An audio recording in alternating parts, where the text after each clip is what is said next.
culture and traditions have changed, or they've gone dead. The old neighborhood's not there. The neighborhood churches aren't there. The people who actually experienced immigration are not there to tell their stories. We've intermarried, and our families are not just Italian or Italian American. So all of these things point to a crisis. And we know that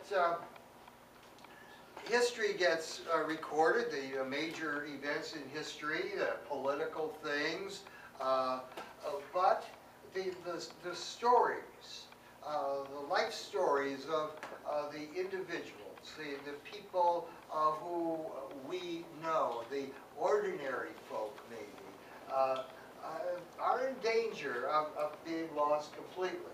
And so we at the Casa Italia, especially in the library, are working very hard to preserve all of this.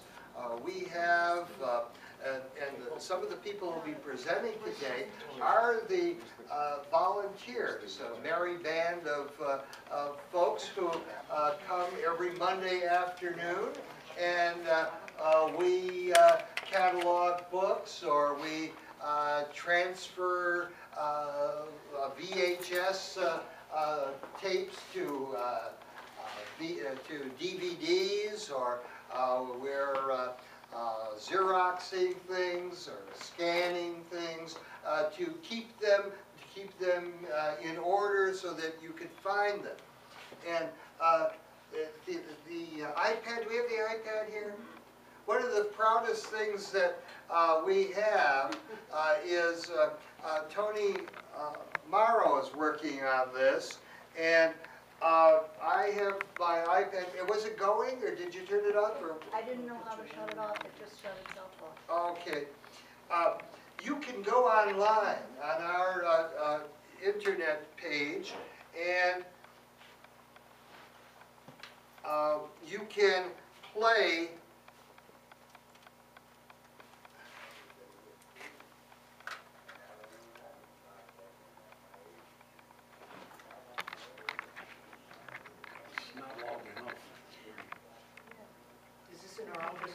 This is an oral history from 30 years ago. I have my grandpa's. Okay, Tony is working to put them all 100 and some on the internet, so you can access it with your family or anywhere in the world with no wire. So you can use all the videos we have of all the praise recipients? Yeah, yeah, we have a lot of Columbus Day parades. We have a lot of Christmas events that we've already done. Now, if you have the appraisal stuff, we could do it to DVD. Once it's in DVD, it becomes digital. Once it's digital, you know, maybe we're going to have too much stuff at the end. But better too much stuff than nothing. Okay, so, and this happens to be, I don't know if anyone knows Richard Della Croce. He was a president of the Sons of Italy Grand Lodge. It's his grandfather. And it's there forever, as long as the internet lasts. Who knows what that's going to be. Do you have the recordings of your Italians in Chicago from the 1960s that you did? Yeah. UIC? That's it. That's it. We have, this is one of them. And Tony he's really terrific. Tony has been working diligently to do this. Oh, we got it. Okay. Yeah. Welcome, welcome. Come on in. And so that's, we're trying to preserve the history. And, you know, we had some success with this book, Reconstructing Italians in Chicago. It's still for sale. This was, it is, an anthology of what we thought were some of the best writers on Italians in Chicago.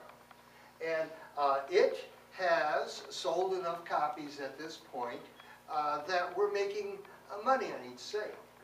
And that money is going to be used to streamline the production of the next book.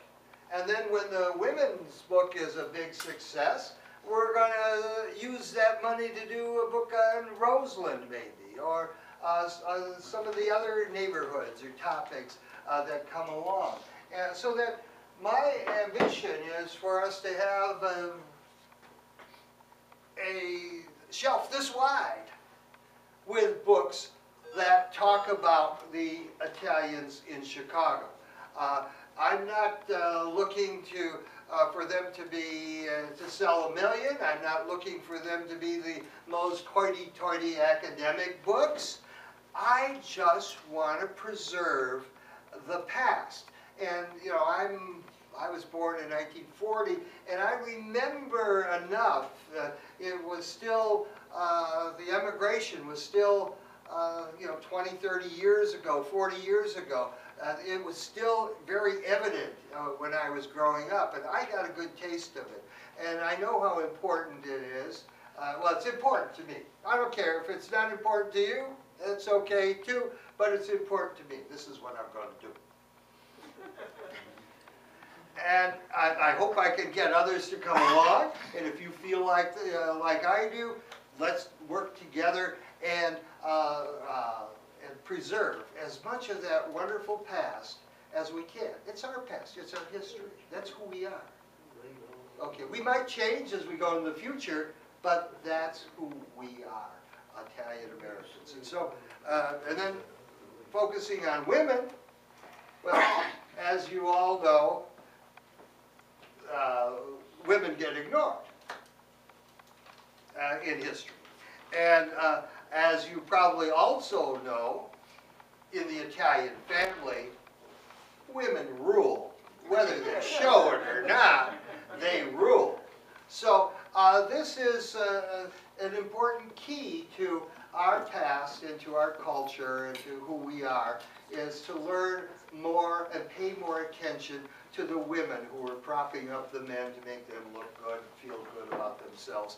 And, well, anyhow, enough of that.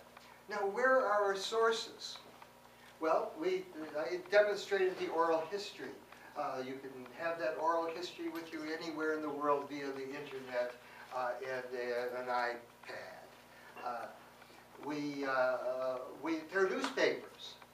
The Chicago Tribune is online, and you can take any keyword or anybody's name and run it through, and it will give you the instances in which that name appeared in the newspaper since the 1850s, or 1849, I don't know when they started.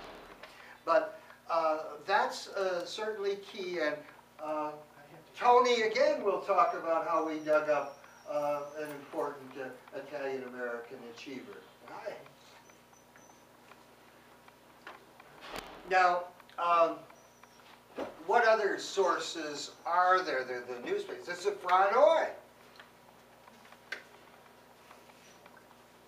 Jacques Nunez has been searching the Franoi and copying pages from it and articles, and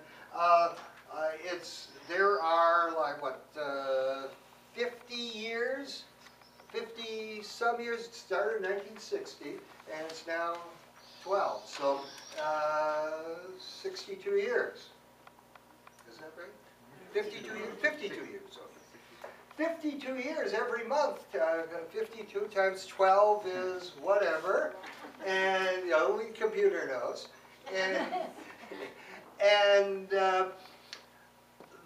that many, and then times X number of pages. That's long stories, detailed information about people, their activities, their relationships, the institutions they had, the values they expressed, and all that. So that's a gold mine, and we can penetrate it now with all of the high-tech stuff, the digital printing or the digital copying, and maybe someday it too will be indexed, so you can just run your name through and find all the instances in which your name was mentioned in the Franoi.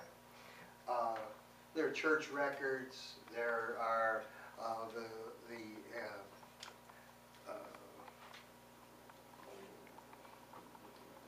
the stuff that genealogists do, creating family histories, and there are the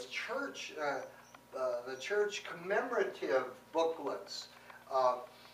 You know, they're ad books, obviously.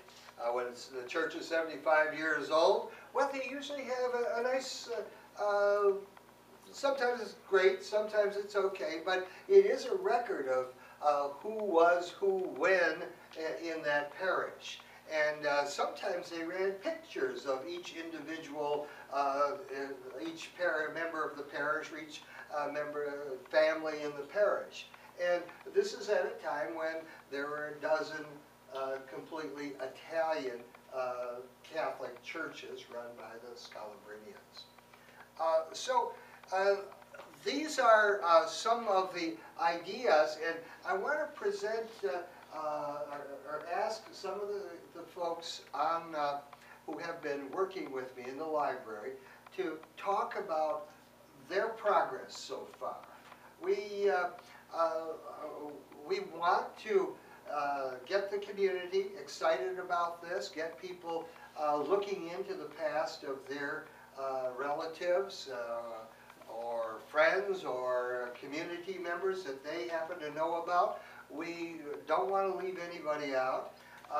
We have until the middle of June before we're going to close, before we're going to decide on all of our raw material. Then we're going to try to edit it, and if we end up with a lot of material that well, if we end up with 500 pages of stuff, well, that's going to be a little bit too much. We'll put everything that anybody contributes to us, we will put on the website.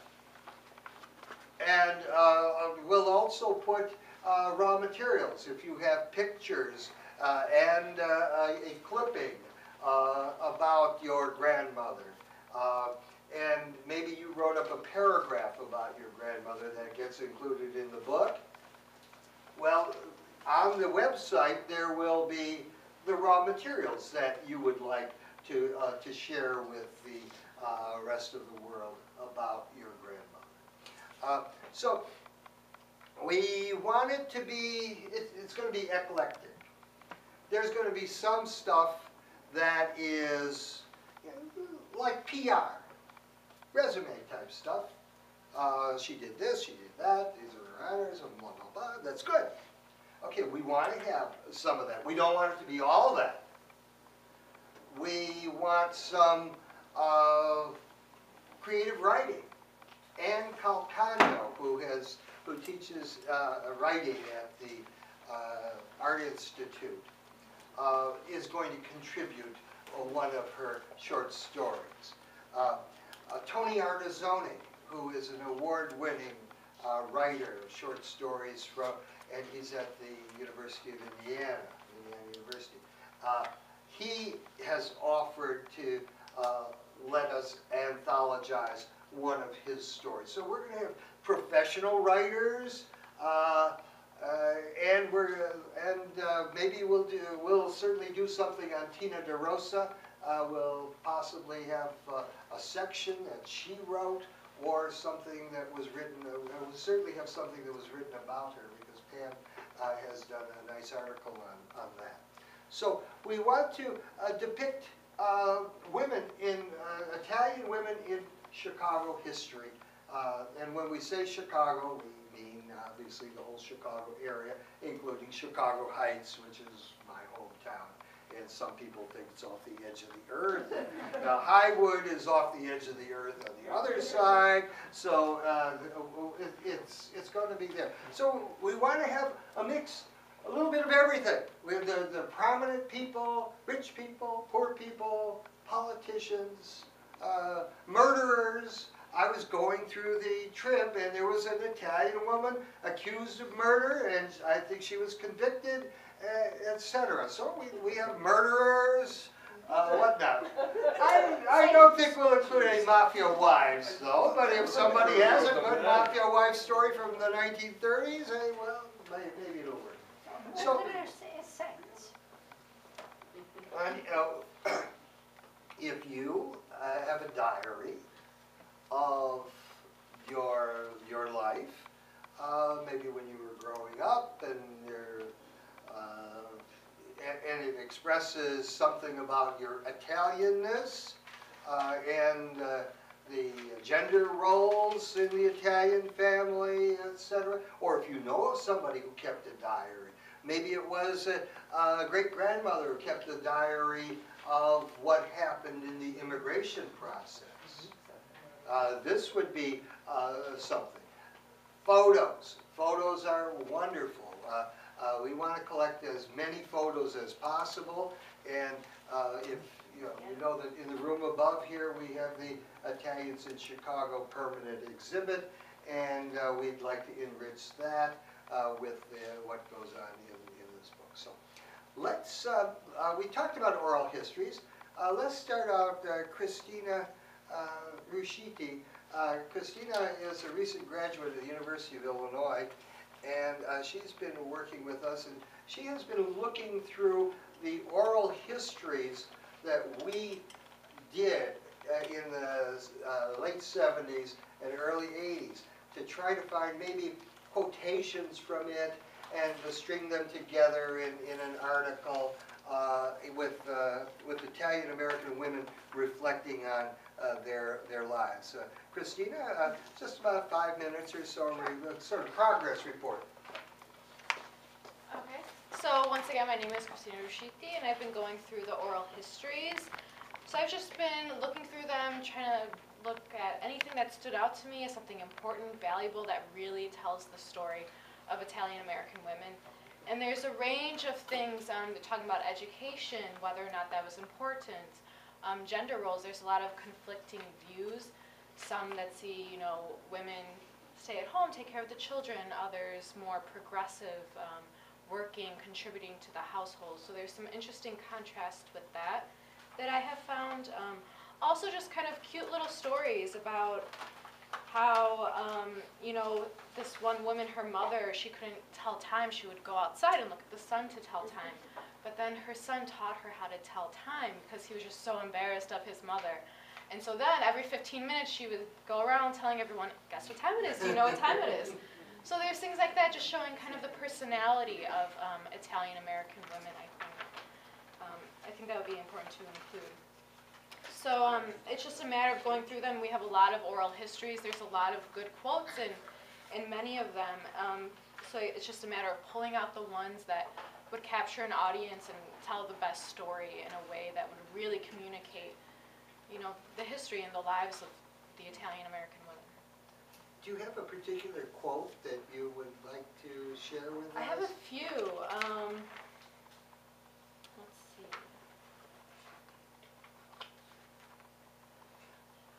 You see, when we did this, we would do about an hour-and-a-half interview with a person. Usually they were older, in their 70s, reminiscing back to the 1920s, etc. And we had the resources then to tape record it, then give it to a secretary, and then it was transcribed. And so we have all of these oral histories on tape and on type. And so Christina's going through the typed version to find juicy quotes. And I'll just take out one of the shorter ones just to give you an example. And the woman that is talking is Rita Mattioni-Ero, and she says, "I never realized how poor we were until really recently. In fact, I didn't even know we were minorities. And in those days, we were minorities. But I thought we were great because we had artists and musicians, and we brought over a culture from Italy. We were so proud to be Italians, And really, I was in college when I suddenly realized when they talked about minorities that I was a minority." So that's one of the shorter ones, but that's just something that I thought was really interesting and important because, we think we have all this art and culture and music, but we immigrated from here, and no one really appreciated that, and it took a while for that to really become something. So I think that was an interesting quote. Thank you, Christine. Any questions? Yeah, we're looking for sort of the internal dialogue, the feelings. We have in those interviews places where we capture the feelings of the people. And you don't see that in a lot of the sources. Tony, I assigned Tony to do some research on a woman I saw in a picture in the, on the web. She was described as, what was she described as? The Queen of Little Italy. Did you know there was a Queen of Little Italy? You know who she was? Laura Zalka. She was Anna Carlo Blasi. Anyone ever hear of her? Did we lose it? Okay, I'll let you. Fire it up. Okay, this was about 1910. Oh, wow. Well, you remember 1910. It takes a while.